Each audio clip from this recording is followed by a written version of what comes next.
Esto es Hacer Osi con un Malinois. El invitado del día de hoy es Eugenio Henao, creador de Malinois, psicólogo, catedrático del aprendizaje animal, competidor de OSI y PCA y creador del sistema REFEL. O sea, lo que tenemos es tela por cortar. Bienvenido. Muchas gracias, hermano. Quiero hacer una pequeña aclaración y es que todavía no he competido en PSA, pero es mi proyecto en el que estoy firme, estoy formando un cachorro para eso y bueno, es una de las cosas que ahorita más queremos hacer, participar en competencias de PSA, pero hasta el momento no hemos competido. Ok, entonces podríamos decir formador de un perro en PCA. Sí, es una plastilina de PSA, un aprendizaje que estoy haciendo en este momento con él. Bueno, para quienes no me conocen, mi nombre es Jonathan Preciado, soy un apasionado de los perros, de su educación, y estoy muy feliz de poder compartir en esta noche con Eugenio, un gran amigo, maestro. Yo sé que no hay que hacer mucha más presentación, podemos empezar entrando en materia con lo que es el OSI, qué es el OSI y sobre todo qué es el OSI en Colombia. Hermano, el ocio es un deporte que a mí me fascina, me encanta porque se trata de obediencia deportiva. Es, creo yo, que el único deporte que se centra solamente en temas de obediencia, ¿cierto? Pero la obediencia es un asunto que transversaliza a todos los deportes caninos. Todos los deportes caninos tienen obediencia. Entonces, es algo fundamental. Pero una particularidad que a mí me atrae mucho del OSI es el nivel técnico, es muy exigente con el adiestrador. Es decir, formar los ejercicios de OSI requieren de un conocimiento técnico importante. Para mí es muy retador y por eso me gusta tanto y actualmente lo practico y lo seguiré practicando. Eh, y por eso a veces no es tan frecuente ver malis en OSI, porque los malis los vemos mucho en deportes de mordida, ¿cierto? Y aquí no hay mordida, pero eso no le quita lo fantástico que es el deporte. Y en cuanto a Colombia, que me preguntabas, está súper bien. Yo me atrevería a decir que Colombia es el país de América, y no digo de Latinoamérica, digo de América, que tiene el OSI más avanzado. ¿Y por qué incluyo América, que está en Estados Unidos y Canadá? Porque en Norteamérica se practica otro tipo de deporte de obediencia, que es el del AKC, el de Craft, ¿cierto? No practican allá, por lo menos con tanta fuerza, el del FCI, que es europeo. Entonces, y en Latinoamérica, Colombia es el país donde el OSI comenzó, donde lleva más tiempo, más trayectoria. Si no estoy mal, son ya unos 20 años que el deporte llegó a Colombia, que hubo unos pioneros que lo trajeron. Y actualmente, en la última reunión que estuve, nos hablaban de unos 60, si no me falla la memoria, unos 60 competidores activos en Colombia. Entonces, Ok. va con muy buen nivel. Realmente el deporte aquí va muy bien, creciendo. Eugenio, Hola. ¿cuánto tiempo llevas tú en la disciplina? ¿Hace cuánto comenzaste? ¿Qué te motivó a empezar en el OSI? Mira, yo llevo 4 años, si no me falla la memoria, empecé en el 2021. eh, y me motivó porque, bueno, como sabes, o de pronto muchas personas que me están viendo lo saben, yo he creado un sistema de trabajo con perros que lo hemos llamado Refel, ¿cierto? Y es un poco como un compendio de lo que hacemos. Eh, con esto comenzamos en el 2020, 2019 más o menos, con todo el tema del sistema Refel. Y en el 2021, cuando comencé a practicar OSI, me parecía importante poner a prueba este sistema, ¿cierto? Es un sistema de trabajo con el que yo estoy formando perros, con el que me ha ido bien, pero qué mejor forma de ponerlo a prueba que en un deporte canino. Y el OSI me pareció que era el deporte que más exigencia hacía al entrenador, al sistema. Es decir, hay otros deportes que funcionan mucho como programas de selección de perros. El OSI no es un programa de selección de perros, el OSI mide tus habilidades como entrenador, ¿cierto? Entonces, por eso lo hice y por eso todos los ejercicios que yo he formado con mi perro, que ahora estamos en la máxima categoría del deporte, que es el grado 3 donde actualmente competimos, todos los ejercicios los formé solo, con mi sistema. Es decir, mirando el reglamento, estas eran las conductas y entonces las comencé a formar para ponerlo a prueba. Yo no he ido a seminarios de OSI, no he ido a cursos de OSI, no he estudiado OSI con nadie, nadie me ha enseñado cómo se construyen los ejercicios. No porque yo no quiera aprender de nadie, no por arrogancia, no por ego, no, es porque necesitaba poner a prueba mi sistema. Entonces necesitaba hacerlo yo con mi sistema, conociendo el reglamento, y nos ha ido bien, nos han juzgado diferentes personas, jueces de Argentina, de España, de Colombia, de distintas partes.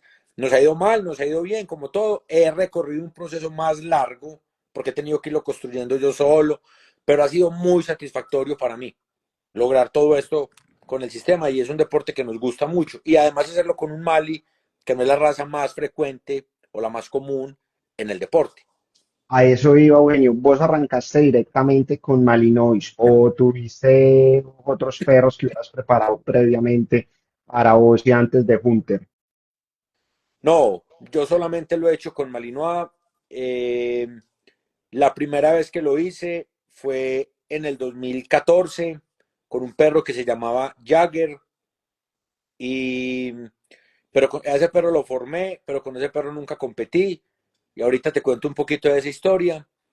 Y ahora ya más recientemente, en el 2020 más o menos, eh, comencé con Hunter y comencé a formarlo. Desde el principio pensé que era un Mali, desde el principio sabía que iba a ir a este proyecto, tenía claro para qué quería hacer con él, qué quería lograr, pero siendo consciente que el Mali no es quizá la raza más común y la más idónea dentro de este deporte, donde el rey es el Border Collie, pero el Mali es el perro que a mí me ha llenado el corazón, que me apasiona, que me gusta, entonces también es importante eso. O sea, eh, está muy bien que quien tenga como estrategia destacarse en el deporte, ganar, llegar muy lejos, ir a un mundial, pues piense en la raza de una vez que tiene más condiciones, pero la raza que a mí me motiva, me llena el corazón, me gusta trabajar, es el Mali. Y eso es importante, porque eso va ligado a la motivación que tiene uno, que le toque el afecto. Claro que sí. ¿Por qué esa rebeldía de decir no me voy con Border Collie, quiero hacerlo con un Mali? ¿Y cómo llegas a esa selección de ese Malinois? ¿Fue el Malinois que se te dio? Dijiste, me voy a ir por este camino, voy a buscar este perro. Tuviste oportunidad también previamente de haber tenido otros perros, ¿no? Sí, y tiene una historia bonita esta historia de Hunter, porque, bueno, el Malinois fue simplemente, yo tenía claro que era la raza que me gustaba, que me apasionaba, ya en el 2013 había formado un Malinois, entonces, y además de que es una raza que tiene muchas condiciones para el trabajo, que le va muy bien, pues tampoco estamos hablando de cualquier raza, pero es la que a mí más me llenaba, entonces era un Mali. Pero antes de llegar a Hunter, hubo un proceso, hubo una historia. eh, Tuve, tuve primero un Malinois con el que intentamos, pero no tenía como todas las condiciones, que incluso había sido como un obsequio que me dieron que valoré mucho. Luego con un perro que era un mix, eh, con sangre un poco de BRN, de estas sangres que vienen de las líneas KMPV, tenía algo de eso, era un mix. Tampoco logré como que me llenara y que cumpliera como con todas las expectativas, hasta que finalmente acudo a un criadero muy bueno aquí, un criadero en Colombia, que tenía unas líneas de sangre fuertes, que me gustaba mucho, me lo habían recomendado, contacto a los criadores y les digo que confío en ellos, que me han hablado muy bien, que me seleccionen un perro para lo que estoy buscando, que confío en su selección, ellos efectivamente me lo seleccionan, me lo envían sin que yo se los pagara, me dicen que les pague luego cuando ya tenga el cachorro y que si en algún momento quiero cambiar el cachorro, la devolución del dinero, eso me impactó mucho y no, realmente salió un super perro que ha sido Hunter y lo estuvimos formando siempre en eso. Yo, contando aquí unas pequeñas infidencias, en ese momento que vivía en la ciudad, tenía un empleo de 8 horas, trabajaba en un colegio, teníamos un dinero, mi esposa y yo, para comprar la sala y el comedor de la casa. Sí, estábamos en una casa viviendo juntos, llevábamos poquito tiempo, pues no teníamos sala y comedor, o sea, era un coco vacío, pero yo ya tenía el sistema Refel dándome vueltas en la cabeza y para poderlo materializar necesitaba el perro y un collar especial, no cualquier collar, había que importarlo de Estados Unidos, era un Doctra. Costaba más el collar que el perro incluso, entonces la plata de la sala y del comedor me las gasté en el cachorro y en el collar, y yo llegué donde mi esposa y cuando me dijo, y la sala y el comedor, le dije, no, mira, tenemos este collar y este cachorro, pero lo mejor, como no tenemos sala y comedor, tenemos un espacio donde entrenar y comenzar el proyecto. Entonces, ella me ha apoyado siempre todas las locuras, y ahí comenzó todo esto en lo que vamos ahora. Maravilloso, maravilloso, Eugenio. Y sobre todo, yo creo que entonces desde ahí empieza el desafío, ¿no? Ya mi pregunta ya iba enfocada precisamente a eso, qué era la exigencia del OSI, pero a usted empezó la exigencia desde antes de practicar el OSI, desde la creación del Osi o reto. comer, o sea, osi o comer, osi o se acaba el matrimonio. Bueno, y dentro de lo que ya como tal empieza a ser el OSI, ¿cuáles empezaron a ser esos primeros desafíos? ¿Y qué es lo que a ti te ha parecido más exigente a la hora de la práctica de este deporte? Nos contabas que el preámbulo para empezar esta práctica, conseguir el perro, era poner a prueba el refil. Sí, al- ¿Qué qué puedes empezar a observar cuando empiezas la práctica de los y cuáles son esos primeros puntos de exigencia? yo me estrellé completamente porque la única ciudad donde se practica OSI actualmente es en Bogotá. Hay competidores de distintas ciudades, hay competidores de Medellín, de Pasto, de Cali, de Barranquilla, de Valledupar, de muchas partes. Pero el único lugar donde se practica OSI actualmente, y eso queremos que se expanda, es en Bogotá. Entonces yo no he tenido oportunidad o no me quedaba fácil ir a observar las competencias primero, saber de qué se trataba. Era más o menos lo que veía en videos por internet, lo que leía en el reglamento, pero no había ido y me lo imaginaba muy distinto y me estrellé porque tú puedes leer muy bien el reglamento, pero hay detalles que solo se aprenden en la pista, que solamente cuando uno sale a la pista aprende a manejar ciertas cosas, el nerviosismo, detalles del reglamento que no están explícitos ahí, que uno no alcanza a interpretarlos o a leerlos, y a cometer mil errores, a fallar mucho. Tropezamos muchas veces, debutamos y nos fue muy mal, nos demoramos mucho en empezar a ganar, íbamos de fracaso en fracaso, de tropiezo en tropiezo, además porque lo hacíamos solos, leyendo el reglamento, aplicando el sistema. Tengo incluso una historia muy cómica, y es que cuando yo entrené mi primer perro, que fue en el 2013, ¿cierto? Ya lo tenía listo con todos los ejercicios, porque normalmente las personas que practicamos un deporte le enseñamos a un perro lo del grado 3 o lo del grado más avanzado. O sea, comenzamos de una enseñándole todo, no nos ponemos que grado uno grado 2. Entonces yo tenía un perro listo con todos los ejercicios.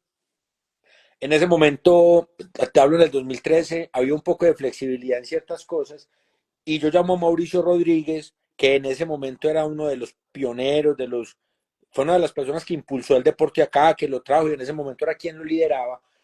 Entonces yo lo llamo a decirle que yo quiero participar, que yo quiero ir a competir, que voy a ir con mi perro, pero que yo quiero de una vez, si es posible, salir en el grado 3. O sea, yo quiero acortar caminos, yo quiero, pues, yo quiero, si es posible, pasarme el uno y el 2 porque yo ya lo tengo listo en el 3. Nunca había salido, nunca había competido, nunca había visto una competencia.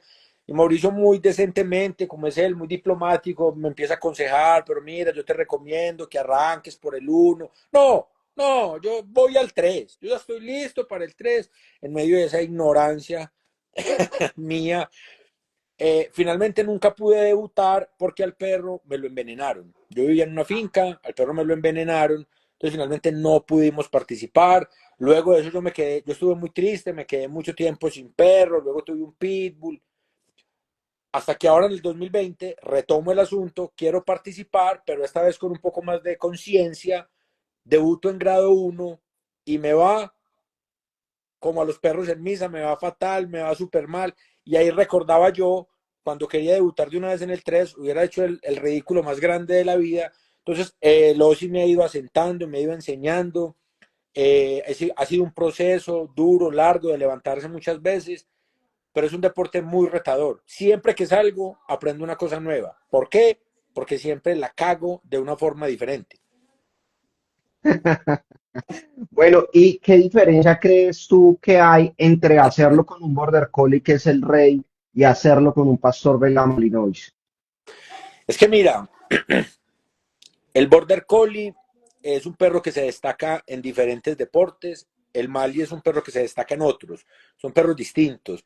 El Border Collie en asuntos de agility. Alguna vez yo le escuchaba a un competidor en agility acá en Colombia que es muy bueno.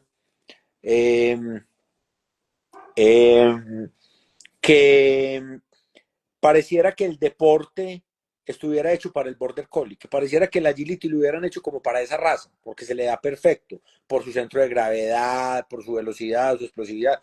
Entonces lo que es agility, OSI, en ese tipo de deportes, el Border Collie se destaca sobremanera.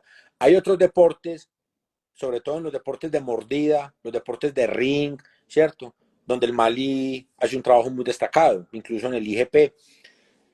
¿Por qué en el OSI el border tiene algunas ventajas? Te pongo un ejemplo muy práctico en algo. Hay un ejercicio donde llamas al perro, digamos en el grado 3, lo dejas a unos 40 metros, llamas a tu perro y en una tercera parte del recorrido le pides una de las tres posiciones que el juez te da aleatoriamente. Puede ser el sentado, el echado o el de pie. Luego lo vuelves a llamar y le pides una segunda posición. Y finalmente ya lo llamas y el perro llega a tu lado. Entonces tienes que llamarlo con dos posiciones sobre la marcha, ¿cierto? Ujú. Los Border Collie lo hacen de una forma muy bonita. Los perros vienen a toda velocidad y por eso mismo de que tal vez su centro de gravedad está un poco más bajo, por esa misma anatomía que tienen, cuando les piden la detención, los perros son capaces de detenerse en seco. A veces lo hacen con tanta fuerza, vienen con tanta velocidad y se detienen tan pronto que incluso el tren posterior, las patas de atrás, se le levantan. Uno ve cuando frenan y se alcanzan a levantar, ¿cierto? Entonces, yo quería lograrlo así, yo quería intentarlo así porque soy muy autoexigente. Pero realmente, tú rastreas por internet la única raza que yo he visto, y si alguien ha visto otra, qué bueno que me comparte el video porque yo he investigado y no lo he podido encontrar. La única raza que logra hacerlo de esa forma es el Border Collie.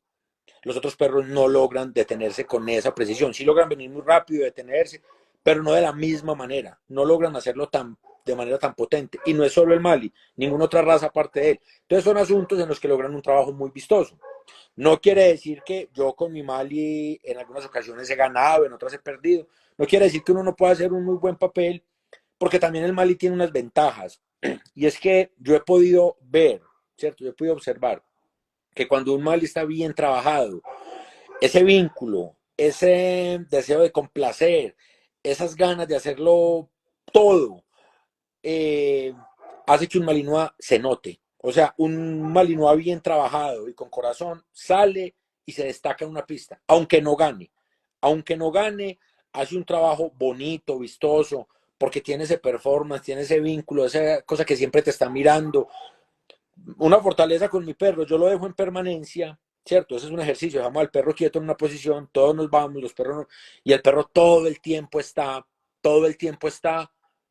con la mirada al frente, buscándome, con una posición súper atenta, no está mirando a los lados, olfateando, porque está siempre, eso es muy característico de la raza. Pero al principio fue una cosa que me costó, porque eso mismo generaba que él se pusiera un poco ansioso, vocalizara, gimiera, y eso te quitaba muchos puntos, te restaba puntos. Entonces, como todas las razas y como todos los individuos, hay pro y hay contra.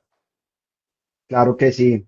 Y hablando de lo que te motivó a empezar, que era probar el REFEL, ¿qué aportes da lo que es el sistema REFEL a la preparación de un perro en esta disciplina? Hermano, a mí me parece que el aporte fundamental de nuestro sistema de trabajo, de la forma como lo entendemos, que en esto quiero ser muy respetuoso, ni más faltaba, no es la mejor, no es la única, pero tiene un enfoque muy particular. Y es que para nosotros es muy importante preparar primero la cabeza del perro. Antes que empezar a trabajar conductas, empezar a trabajar ejercicios, construir un vínculo, amoblar, nosotros lo nombramos así, amoblar la cabeza con las cosas fundamentales que se busca en el adiestramiento moderno, que son seis: velocidad, precisión, atención y concentración, motivación, vínculo y regulación emocional. Si tienes esas 6 cosas en un perro, a ese perro lo puedes llevar a lo que quieras. Ya luego mirarás si haces con él búsqueda y localización, OSI, GP, PSA, lo que sea. Pero debe tener eso preparado. Pero queremos comenzar de una vez con conductas y pasa lo mismo que pasaba con los niños en el colegio, que se sabían un montón de información, lo que utilizábamos era la memoria, pero realmente no entendíamos nada, no teníamos pensamiento crítico, no teníamos pensamiento computacional, habilidades para la vida, habilidades sociales, empatía, eso es lo que forman hoy los colegios. Cuando un niño tiene todo eso, investiga, crea, propone, construye, acepta o no, es más importante formar eso, como un criterio.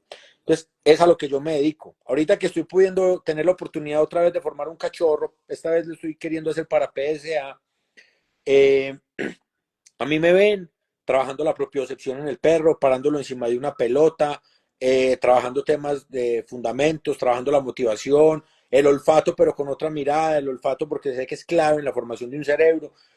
Y me preguntan, pues los ejercicios van a llegar, los ejercicios van a llegar, pero primero tengo que tener el perro y luego el perro va a poder destacarse en lo que haga. Ese creo que es el principal aporte de este sistema.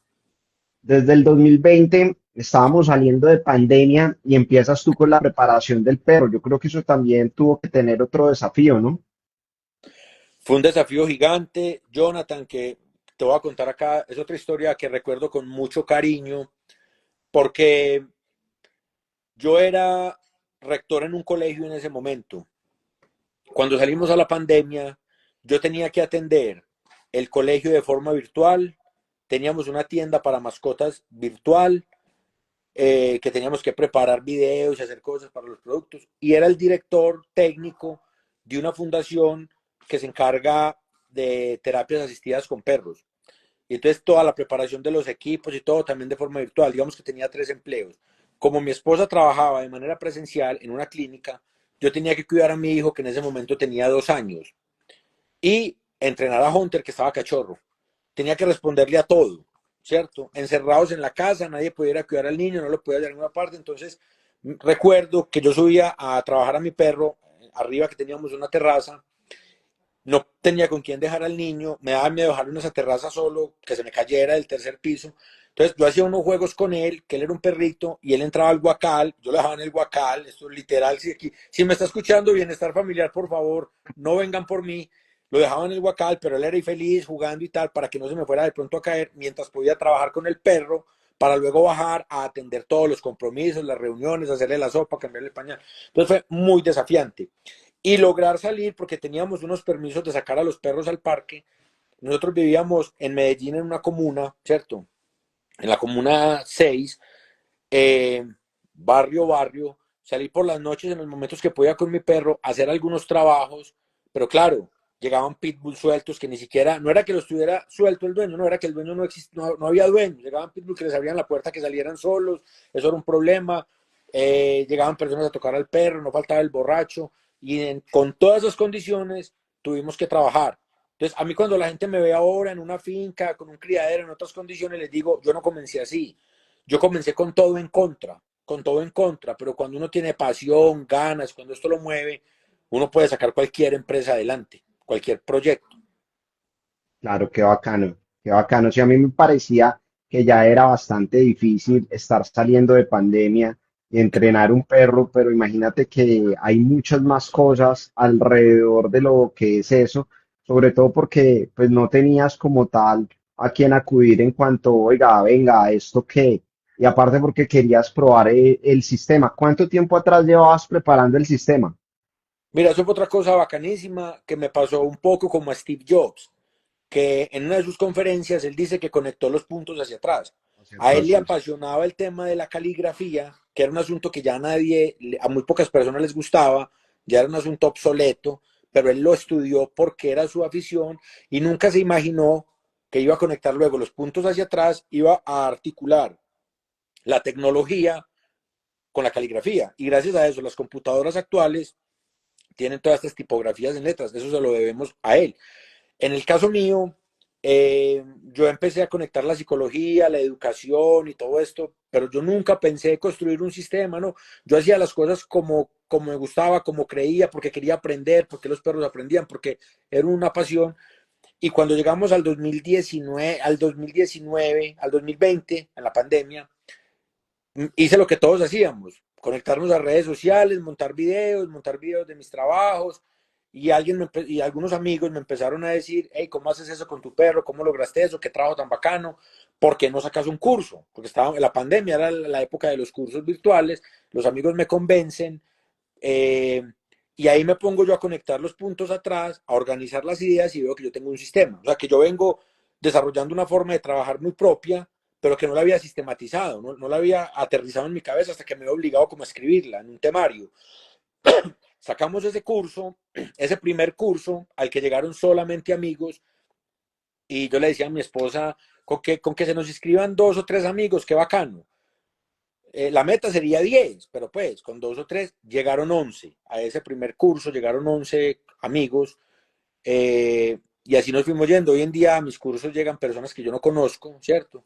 Pero que ellos me conocen a través de las redes, y eso nos motiva mucho. Dictamos ese primer curso y luego, después de la pandemia, en el 2021, todavía estábamos en pandemia, ¿cierto? Pero habíamos pasado como la etapa más crítica, me quedo sin empleo. Me llaman del colegio con la crisis económica, ya no puedo seguir laborando ahí, y había sacado un solo curso, era lo único que tenía, y digo, bueno, vamos a sacar este proyecto adelante, nos vamos para una finca, arrancamos con todo lo que hemos querido, con el niño, vemos que es inviable que mi esposa siga con su trabajo porque estamos muy lejos en la finca, entonces ella también debe renunciar, que eso fue una cosa aterradora, quedarnos dos sin empleo y con un niño y con un solo curso que habíamos hecho, y de ahí para acá no hemos parado. Eso fue una de las mejores cosas que nos pudo suceder.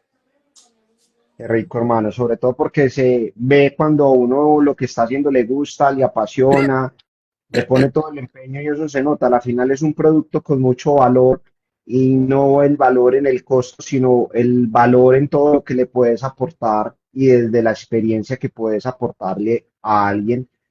Yo me imagino que en tus cursos tenés gente con mucha experiencia, como gente que apenas está comenzando.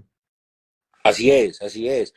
Y a mí me dicen un poco que, o la gente se imagina que es fácil, que uno va y saca un curso y listo, pero no, realmente lo que a la gente a veces no sabe de mí es que yo llevo en esto 30 años, pero han sido 30 años de pasión. O sea, yo de no sacarle dinero, de no sacarle provecho, de invertir mucho, de investigar, de leer, de ser el chatarrero más grande de Colombia, porque yo iba por todas las chatarrerías y ferreterías ensayando con palos, con tubos, con varillas, con alambres, cómo hacer cosas.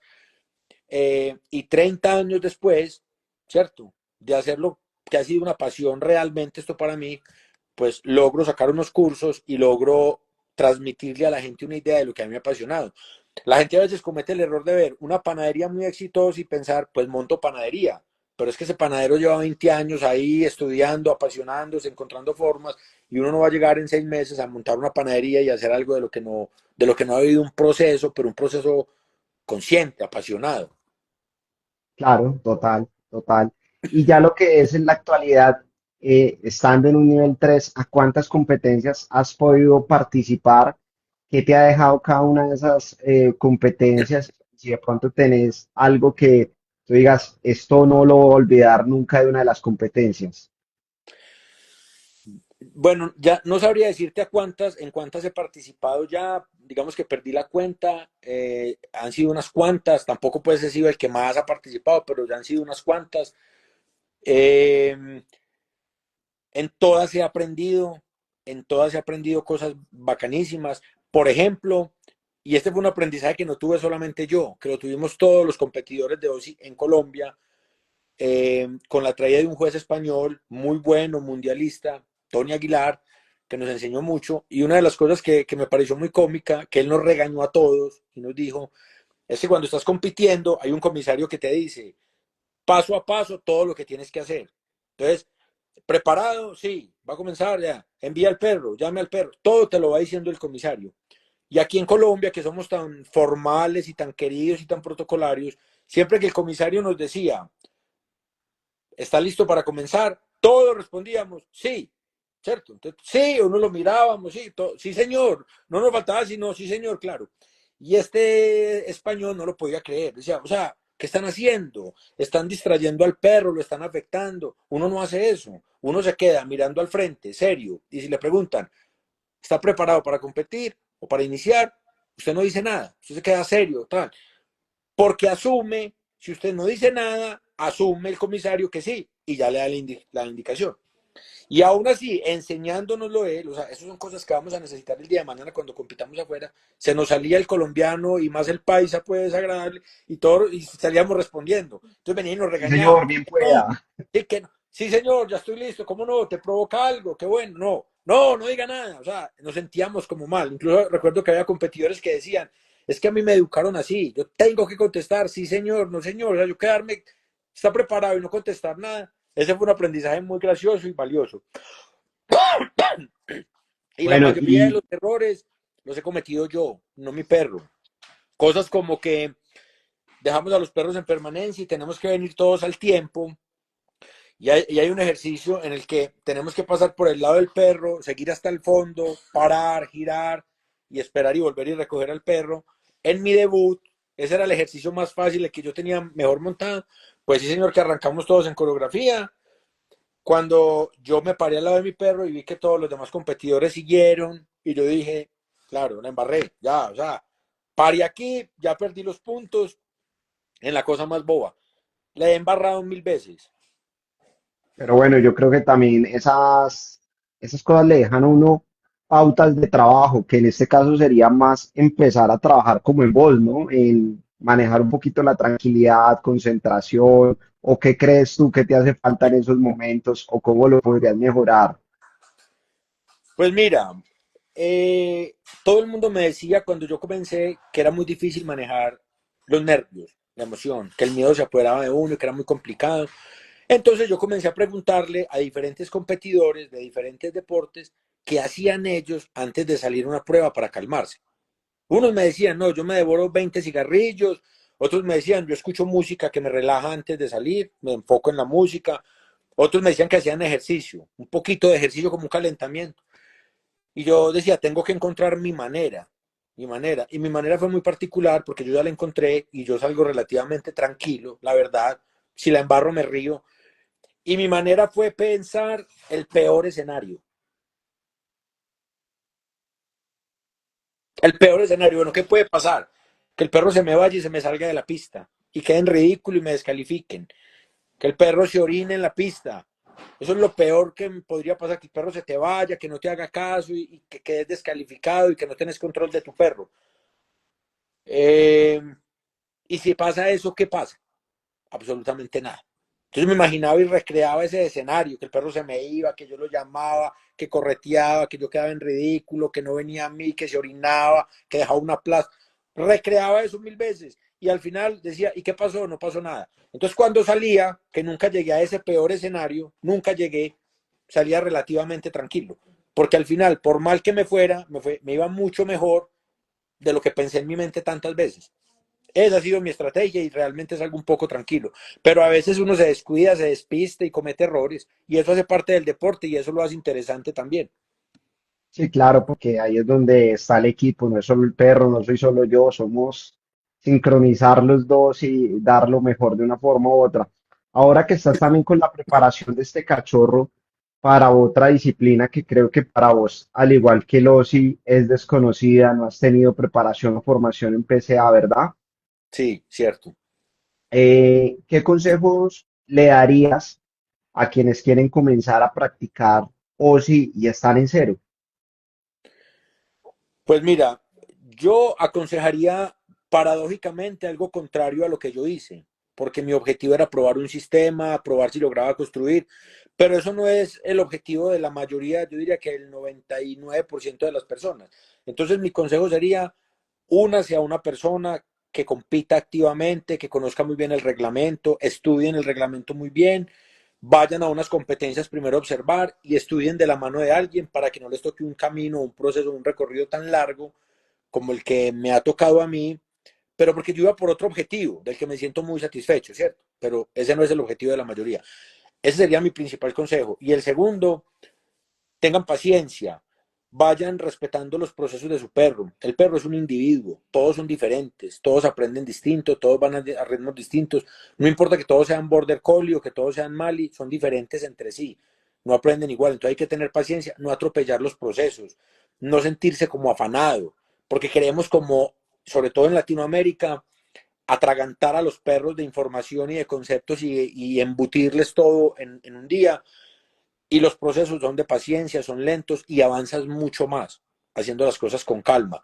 Vas a tener resultados firmes, sólidos, y no esos resultados que son un espejismo, que crees que el perro está muy bien, pero en lo que realmente importa, que el perro no se distrae, que el perro está sólido, que se concentra, que lo disfruta.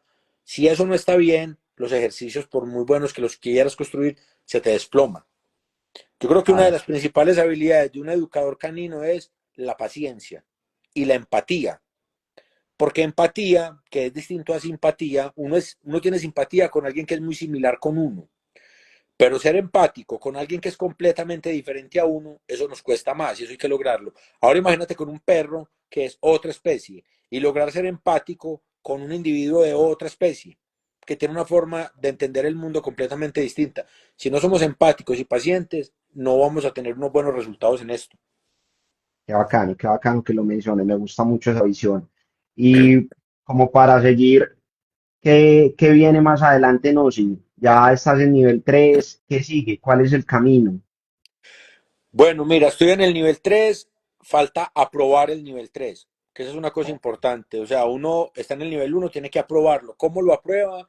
Teniendo el 70% de los puntos de la prueba, ¿cierto? Tú puedes quedar de primero y no aprobar el grado, ¿sí? Entonces, yo aprobé el grado 1, aprobé el grado 2, ahora estoy en el grado 3. Nuestro objetivo inmediato, más cercano, es aprobar el grado 3. Hemos estado cerca, pero nos han faltado punticos, pero igual queremos aprobarlo bien.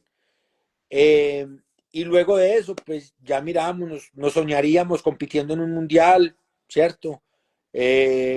En el 2027 que hay un mundial en España, nos gustaría mucho proyectarnos en eso.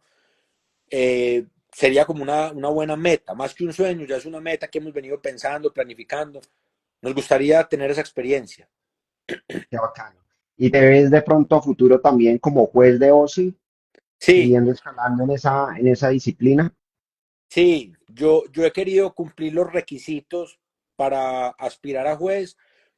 Primero porque me gustan los temas de juzgamiento, porque te ayuda a entender mucho mejor el deporte y el reglamento, a verlo desde otra óptica, pero también porque yo le quiero hacer un aporte al deporte, que tengamos jueces en Colombia. No es fácil porque llegar al grado 3 no es fácil, aprobarlo es todavía más difícil. Hay muy pocas personas en Colombia. Mira, en la historia del deporte, que tiene como unos 20 años, el grado 3 creo que lo han aprobado unas 5 o 6 personas que han logrado aprobarlo, ¿cierto? Y de esas personas solamente hay dos que, que han cumplido los requisitos para ser jueces. O sea que en Colombia actualmente solo tenemos dos jueces de la disciplina. Yo quisiera cumplir los requisitos y ser juez y poder aportar. Y ojalá tuviéramos 10 jueces el día de mañana. ¿Crees que es Porque necesario tener más jueces?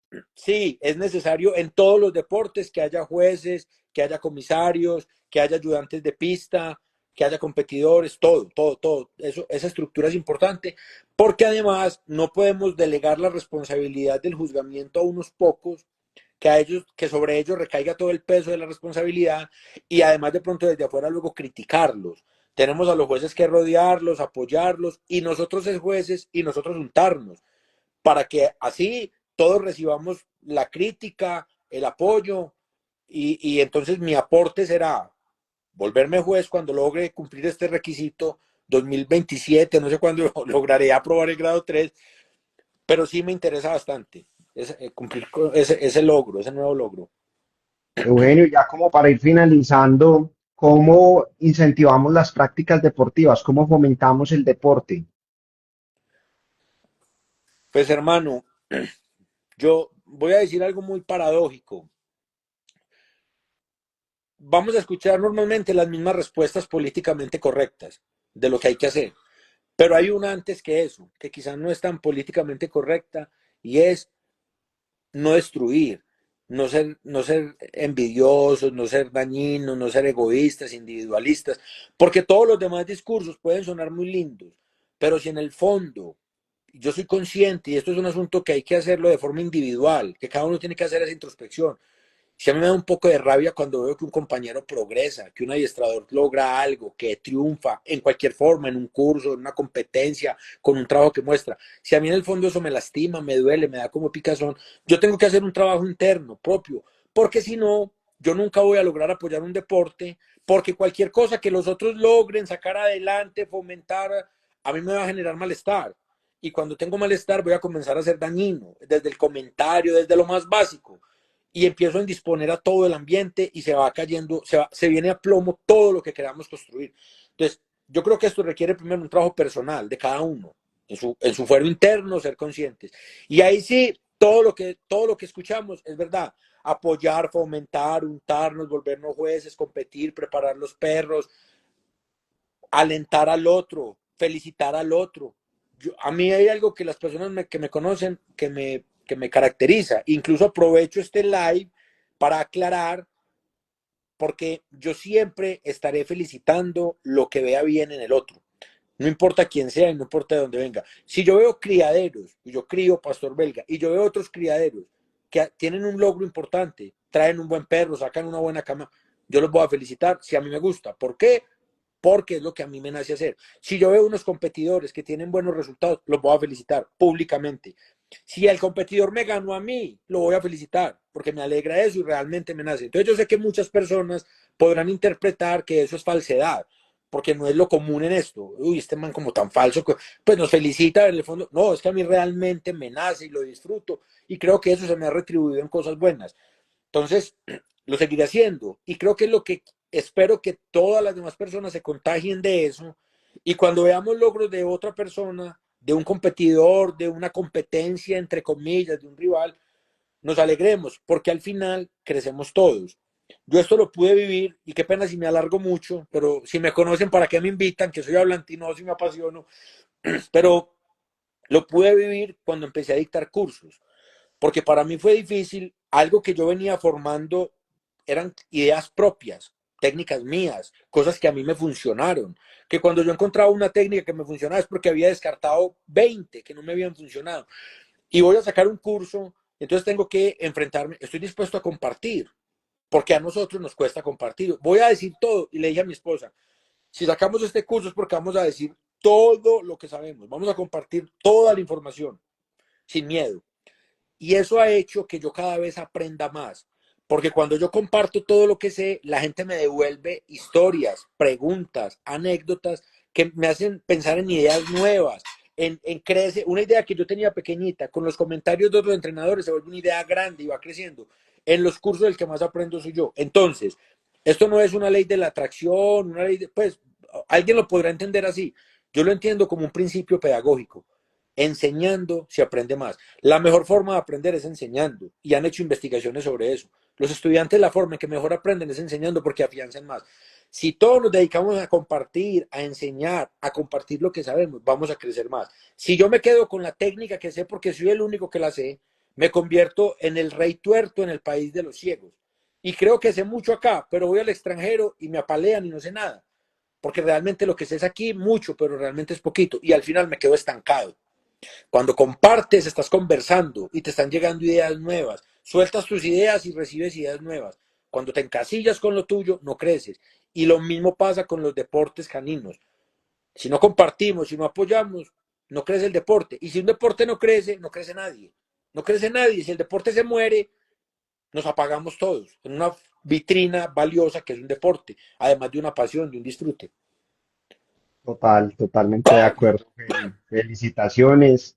Me alegra mucho esa forma de pensar, sobre todo porque, como vos decís, a veces construir eso es demasiado complicado. Estoy seguro que te debes sentir como el bicho raro, más conociendo el medio y todo eso, pero es muy bacano que empeces a hacer esa luz, esa diferencia, esa pauta que le pueda marcar el camino a muchos, porque estoy seguro que eso no solamente se necesita en ocio, estoy seguro que eso es algo que sería muy bonito comenzar a experimentar en distintos deportes, en distintas disciplinas y sobre todo en el mundo del perro. Entonces, qué bacano, quiero agradecerte por compartir este espacio con nosotros. Ya estamos pues finalizando y obviamente a mí me queda todavía mucha tela por cortar, acá nos puede dar fácilmente las 12, pero sí quiero aprovechar para invitarte a que más adelante volvamos a tener este espacio, hablemos de otro de los aspectos importantes que es la crianza también enfocada a lo que tú estás haciendo en este momento, las líneas de sangre que estás manejando y que nos puedas contar un poco más de todo esto, desde tu experiencia, desde todos los años y la trayectoria que llevas. Entonces, de verdad, que agradecerte y nada, hermano, un gustazo poder compartir estos espacios. ¿Algo más que quieras compartir ya como para finalizar? No, muchas gracias por la invitación. Siempre que requieran, pues a mí cuando me invitan a sus espacios me gusta, lo disfruto mucho. El tema de la crianza es otra de mis pasiones, es una cosa que realmente a mí me gusta, que la disfruto hacerlo, ver un proceso, en fin. Este cachorro que estoy preparando para PSA lo criamos nosotros y eso ya le da también un sabor, un tinte diferente. Entonces, no, agradecerte por todo esto, por todo este impulso que ha tenido la Asociación del Pastor Belga, la iniciativa de Juan Carlos, todo lo que ha hecho por esto, la tuya de fomentar todo esto en redes, de estar siempre apoyando, de estar tan comprometidos, Papo, Juan Fernando, en fin, Liliana, todos los miembros de Liliana. Junta que han hecho un trabajo maravilloso. Este es el tipo de iniciativas y de cosas que aportan, que ayudan a que una raza crezca. La otra postura es quedarnos criticando desde afuera, pero eso no aporta nada. Y lo que destruye al final nos perjudica a todos, ¿cierto? Entonces ya cada cual tendrá que ir mirando, porque aquí no somos pues Mahatma Gandhi para aconsejar, pero cada cual irá mirando de qué lado del mundo del perro quiere estar, ¿cierto? De ese lado turbio que siempre ha estado, que se ha vuelto como una idiosincrasia de criticar, de despedazar, de envidiar, de que me moleste, o de apoyar, de dar camaradería, disfrutar, crecer. Voy a contar algo para finalizar que quiero resaltar que me parece muy bonito en el OSI. Mira, el Y OSI se ya, quiero, rápido. El sí, OSI se dale, dale. practica en equipos, en clubes. Yo compito solo y yo siempre entreno solo, practico solo y voy a competir. Y allá me encuentro con distintos clubes que salen, apoyan, se hacen barras, se aplauden. Y yo además estoy de visitante, voy de Medellín solo. Siempre en mis competencias, en mis presentaciones, los demás equipos nos han aplaudido, nos han felicitado, nos han vitoriado. Aunque nos ha ido como mal, igual nos apoyan, nos gritan, nos felicitan. Y eso es algo bonito de camaradería en el OSI que quiero destacar y reconocer ahora, ¿cierto? Los otros clubes siempre, estando yo en la pista, que soy solo, que no tengo, digamos, como una barra, me aplauden, me dan fuerza, me apoyan. Eso debería ser el reflejo de todos los deportes y del mundo del perro en Colombia. Totalmente de acuerdo. De aquí era donde tenía esta última pregunta para que cerremos con esto. Te vamos a ver compartiendo el OSI con más personas. ¿Has tenido pensado empezar como un curso o unas enseñanzas sobre lo que es OSI? Pues la verdad no lo he pensado. Yo tengo unos cursos en los que me demandan mucho tiempo, el criadero, preparar los perros, competir y bueno, muchos proyectos. Entonces, de pronto el día de mañana me gustaría, cuando ya tenga más bagaje, cuando ya tenga un grado 3 de pronto cuando ya sea juez, tenga más experiencia, más herramientas, dictar algo de OSI, cómo lo he hecho yo, mi estilo, cómo he construido yo mis ejercicios, cómo lo entiendo yo, mi manera, ¿cierto? Pero creo que para eso faltará un tiempito de más aprendizaje, de madurar un poco más en el deporte. Y ahora me motiva a comenzar este mismo proceso de cero con el PSA, porque igual, y aprovecho para los de PSA que de pronto vean este live, yo no he ido a seminarios de PSA, yo no he estado en cursos, no he estudiado con nadie, no le he preguntado a nadie cómo preparo a mi perro. Estoy preparando a mi perro solito, con base en el reglamento, en cómo yo lo entiendo, pero no es por arrogancia, no es por ego, no es porque no quiera trabajar en equipo, es porque quiero poner a prueba este sistema también ahora en el PSA y hacer el mismo recorrido de OSI, que seguro me voy a demorar más, que seguro en las primeras pruebas me va a ir muy mal, voy es como un aprendizaje, yo ya soy consciente de eso, pero al final todo eso es aprendizaje para mí. Y como yo no estoy en esto por las medallas ni por los trofeos, sino porque yo disfruto descubriendo el aprendizaje, viviéndolo desde cero, equivocándome, que es la única y la mejor forma de aprender. Entonces, en PSA me verán metiendo las patas también, seguramente muy pronto. Oiga, Eugenio, muchas gracias de verdad, gracias por compartir tan abiertamente, por dar enseñanzas más allá del mundo del perro, dar enseñanzas que nos pongan a reflexionar sobre lo que estamos haciendo y sobre cómo queremos que crezca todo el gremio. Entonces, de verdad que gracias por este espacio, por compartir tan tranquilamente y nos vemos en el próximo que seguramente también va a estar muy bueno. Listo, así será. Muchas gracias, parcero. Bueno, hermano, feliz noche a todos. Creo que no quedaron tampoco preguntas acá. Hoy la gente estaba como muy atenta, agradeciendo pues este espacio, como muy sincronizados con lo que íbamos compartiendo. Entonces, bueno, no hubo como más cositas por aclarar y ya, con esto vamos a cerrar. Feliz noche a todos, que estén muy bien. Un saludo, que estén bien y gracias a los que se conectaron.